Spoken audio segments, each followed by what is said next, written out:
Hey guys, trust you all doing well. Now today we have some stuff to dive into. Now I'm gonna open with saying that when I first moved to Brazil, I was already aware that there were some kind of a UFO activity in Brazil, but I hadn't really checked it out thoroughly. But of course I did after I moved here, and I also talked to some people. And that brings me to the case of Varinha. Now, Varinha is a city in Brazil where in 1996, supposedly a UFO, a craft, showed up in a field and crash landed. And there was a guy that observed this, a witness.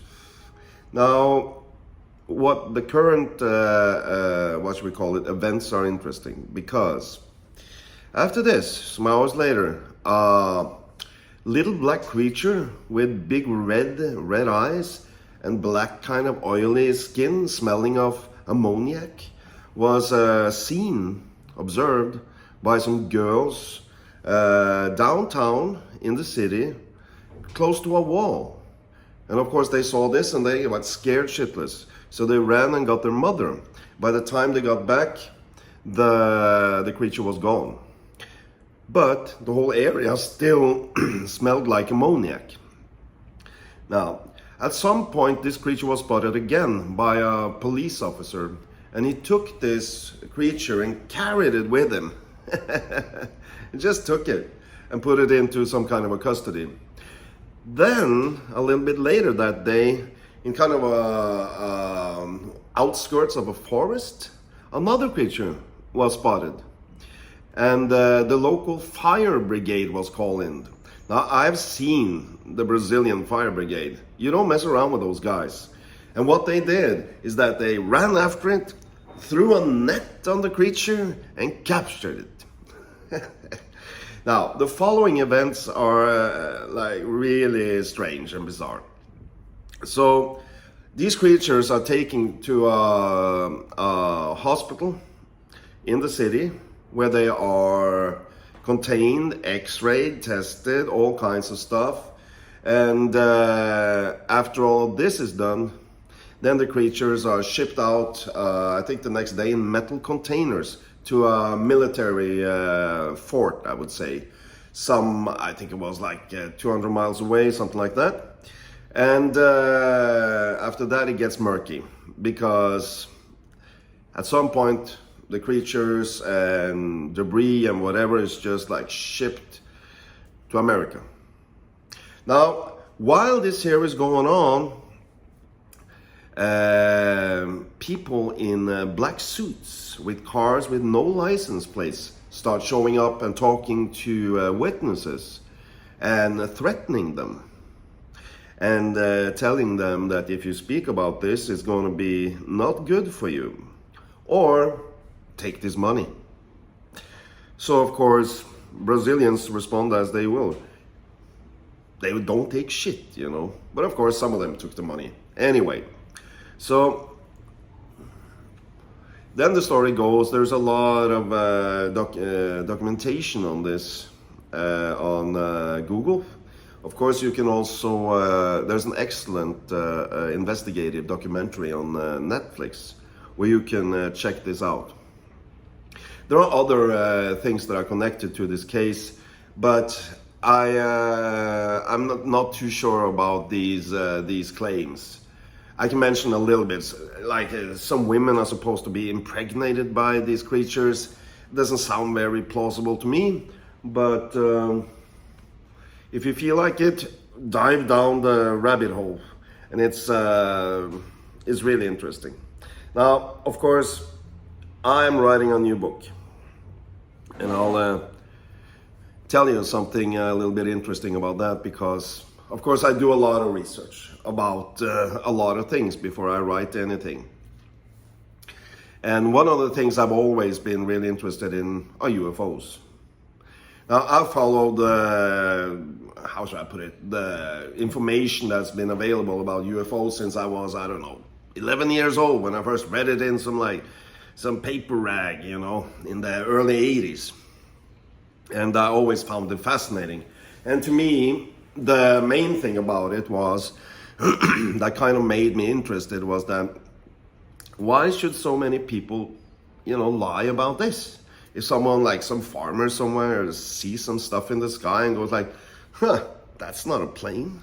What the hell is that? You know, my point is that I don't think people have mostly any reason to lie. Now, of course, you have in the, was it the 50s, I think it was, this huge concentration above the White House of UFOs that were just like shushed away by the American government. And of course, you have the Area 51. If you're interested in this, you have a lot of information about, for instance, like Bob Lazar that worked at Area 51, supposedly. And he has never changed his story. He came up with the information about an element that didn't exist at the time when he told his story. But that element has been discovered later on. And so there are stuff in his story that is kind of pretty plausible, I would say. And of course you have a lot of documented stuff about UFOs, you know, in England, in Germany, in Russia. So there is a lot of information about it out there.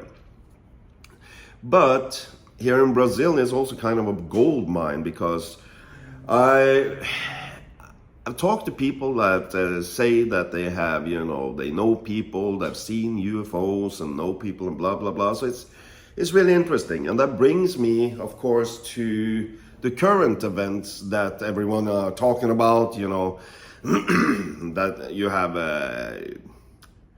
UFOs above America, you know, it was China, was it a weather balloon, they shot it down. And of course, then you have all of this stuff about the TikToks. Now, the TikToks I find really interesting because, first of all, they have properties to them that, you know, I don't think even like 30 years in time that technology will be that good. Like, for instance, these things can drop from like 50,000 feet to like water sea level in like less than a second. Now, that's some heavy maneuvering. And of course, they have no propulsion system and no wings and stuff like that. They can move underwater more or less. I think it was like 300 knots something is recorded. So it's just crazy, this here. And I find it interesting. So at least you can't deny there are UFOs. Are they from outer space? Now that's a different question. And my take on it will be that when it comes to aliens and UFOs, I'm kind of inclined to say that perhaps they've been here the entire time. Or they have visited us, like regularly. You can find it in paintings from the 15th century. You can find it even like in the pyramids, hieroglyphs. It's all there if you really start looking for it. So that's kind of my take on it. And but you know, you can go as far as say perhaps aliens are living among us. We just don't know it. Anything is possible.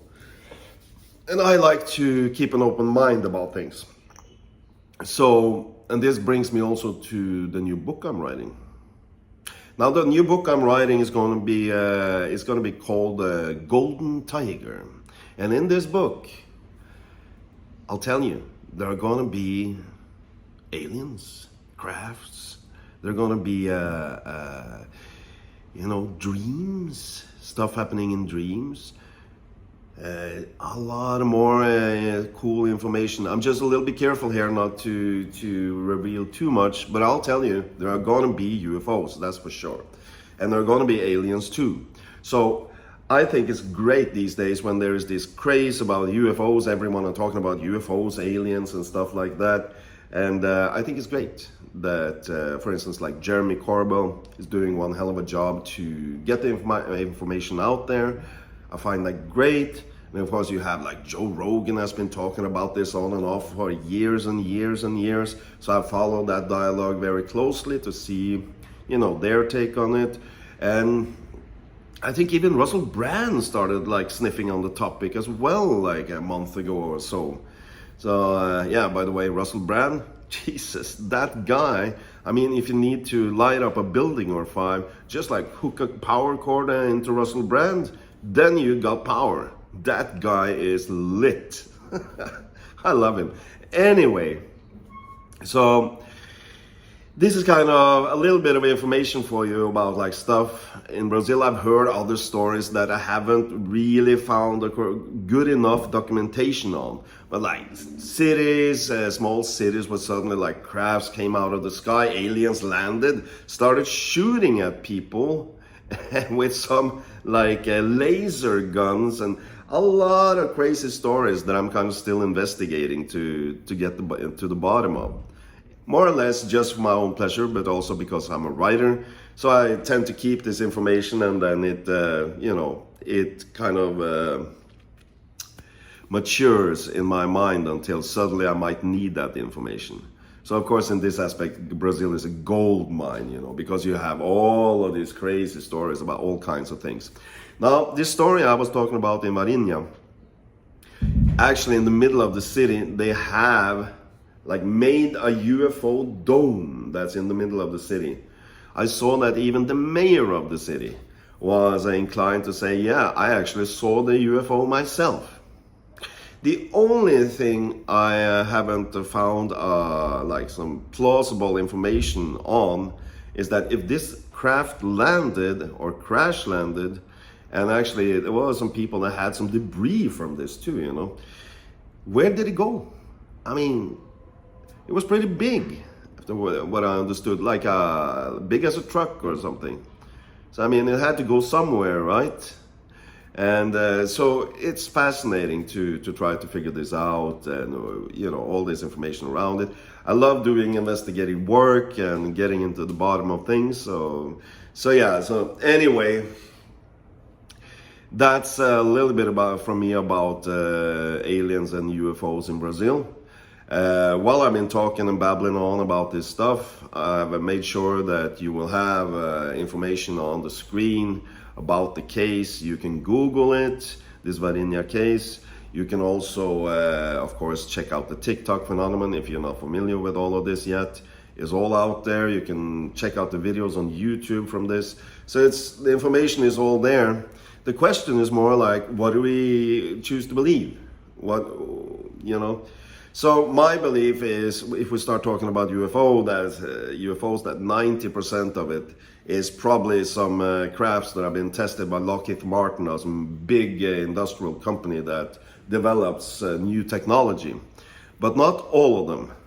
There are some exceptions that just can't be explained at all. Imagine, for instance, you have Russian U-boats that have encountered alien crafts underwater. Google it, check it out, make your own conclusions. I'm just telling you that the information is out there if you're interested.